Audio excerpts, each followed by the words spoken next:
Big బాస్లో రీతు చౌదరి కలిపేది పులిహోర కాదు బిర్యానీ అని ఎంతమందికి అనిపిస్తుంది. దానికి సింబాలిక్గా మొన్న దమ్ మసాలా బిర్యానీ అని పాట కూడా వేశారు. సో అందుకే వేసారేమో అనిపించింది నాకైతే. ఆ రోజు ఎపిసోడ్లో అంతా దమ్ మసాలా టైపు కంటెంట్ ఏం లేదు, ఓన్లీ ఇదే కంటెంట్ ఉంది, పులిహోర కంటెంట్ మొత్తం. ఎపిసోడ్ మొత్తం అదే పెట్టారు. లాస్ట్ ఒక 5 minutesలో కెప్టెన్సీ టాస్క్ పెట్టారు. సో మొత్తం అదే, ఒకసారి డిమాండ్ పవన్తో, ఒకసారి కళ్యాణ్తో పులిహోర కలుపుతూనే ఉంది.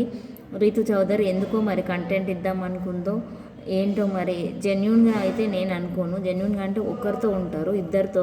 ఆయన నేను ఫ్లర్ట్ చేశాను, ఇంప్రెస్ చేశాను, పొగిడాను అని వచ్చి ఈయనకు చెప్తుంది, ఈయనతో మాట్లాడింది పోయి ఆయనకు చెప్తుంది. ఇద్దరు పిచ్చోళ్ళలాగా విని నోరు తెరుస్తున్నారు. ఆ చూపులు కూడా ఏంటో కళ్ళల్లో కళ్ళు పెట్టి అలానే చూస్తుంది అమ్మాయి. మరి జూమ్ చేసి ఫోకస్ చేసి చూపిస్తున్నారు కెమెరా మనకి. సో ఆ చూపులకి ఎవడైనా పడిపోవాల్సిందే, ఆ టైప్ ఉన్నది. కానీ అబ్బాయిలు ఇంత పిచ్చోళ్ళు అనుకోలేదు నేను. అందులో మరీ సోల్జర్ కళ్యాణ్ గారు ఏమైందో, ఆయన ఎందుకు వెళ్ళారో, ఏం చేస్తున్నారో అర్థం కావట్లేదు. సో రీతు చౌదరి అయితే మొత్తానికి ఇద్దరిని పిచ్చోళ్ళని చేస్తుంది అని అనిపిస్తుంది. అలా ఏం లేదు, ఫ్రెండ్సే అంటున్నారు కానీ అక్కడ ఫ్రెండ్షిప్ ఎక్కడ కనిపించట్లేదు మనకి. ఇంకా ఇలాంటివి జరుగుతూనే ఉంటాయి ప్రతి బిగ్ బాస్లో. కాకపోతే చూసే వాళ్ళకి ఏంట్రా బాబు మొదలెట్టారు అని అనిపించేలా ఉండకూడదు, జెన్యున్గా కనెక్ట్ అయ్యారు అని అనిపించేలా ఉండాలి.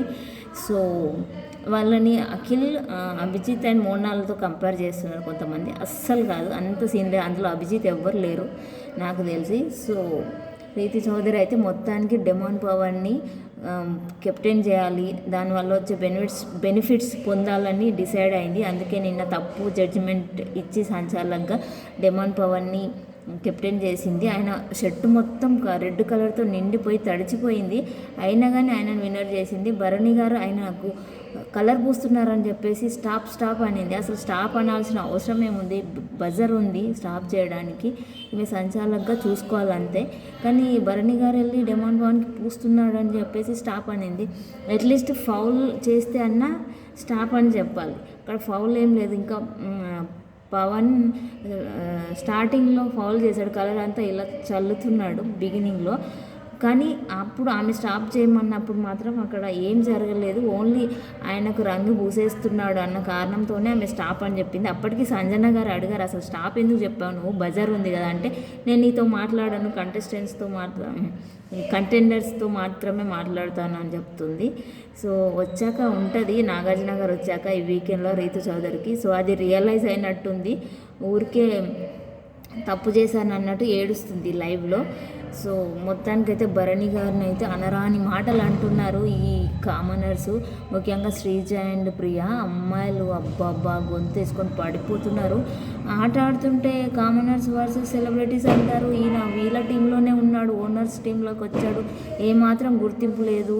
అసలు ఆయనను ఎంత అవమానించాలో, ఎంత టార్చర్ పెట్టాలో అంత పెడుతున్నారు. కానీ ఆయన మాత్రం పాపం అన్నీ భరిస్తున్నాడు, ఎందుకో తెలీదు.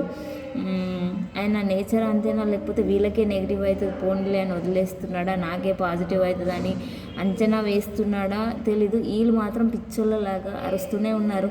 ఇది బయటికి ఎలా వెళ్తుంది, అలా ఆయన మీద అరుస్తుంటే మనకి ప్రాబ్లం అవుద్ది, మనం నెగిటివ్ అవుతామని ఒక్కసారి కూడా ఆలోచించట్లేదు వాళ్ళు.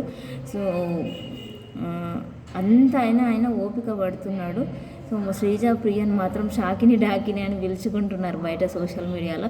అలా తయారయ్యారు వాళ్ళు, నోరు వేసుకొని పడిపోతున్నారు. పెద్దవాళ్ళు అని లేదు, చిన్నవాళ్ళు అని లేదు, ఎవ్వరు అనలేరు.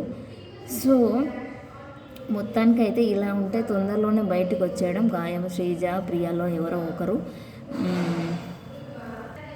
సో టెనెంట్స్లో ఉన్న ఒక్క మంచి స్ట్రాంగ్ పర్సన్ని, ఫిజికల్గా స్ట్రాంగ్ పర్సన్ని ఓనర్స్కి పంపించేసరికి వీళ్ళు వీక్ అయిపోయారని చెప్పి బాధపడుతున్నారు సుమన్ శెట్టి వాళ్ళందరూ.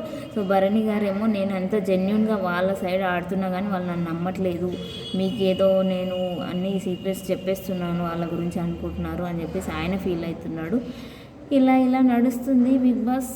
అండ్ ఈ వీక్ ఎవరు వెళ్ళిపోతారు అనుకుంటున్నారు చెప్పండి. ఫ్లోరా సైడ్ని అసలు ఏం కంటెంట్ కనిపించట్లేదు, వెళ్తే ఆమె వెళ్ళొచ్చు. లేకపోతే హరీష్ గారు నేను వెళ్తా నేను బిగ్ బాస్ నుంచి ఇంటికి వెళ్తా, నాకు బిగ్ బాస్ కాదు మా వైఫ్ ఇంపార్టెంట్ అని చెప్పి 3 రోజులు తినకుండా ఆగమాగం చేసిండు కదా ఆయన. మరి ఆయనను పంపిస్తారు. అఫ్కోర్స్ ఇప్పుడు మంచిగానే అయింది, అందరితో కలిసిపోయింది, తింటున్నాడు అనుకో. సో చూడాలి మరి ఎవరు వెళ్తారో. మీకు ఎలా అనిపిస్తుంది, ఎవరు వెళ్తారో అనిపిస్తుంది కమెంట్ చేయండి. Thank you. రీతు చౌదరి వీకెండ్లో ఎలా రియాక్ట్ అవుతుందో, తప్పు ఒప్పుకుంటుందా లేదా బిస్కెట్ అవుతుందా చూడాలి. Let's see. Thank you. Bye bye.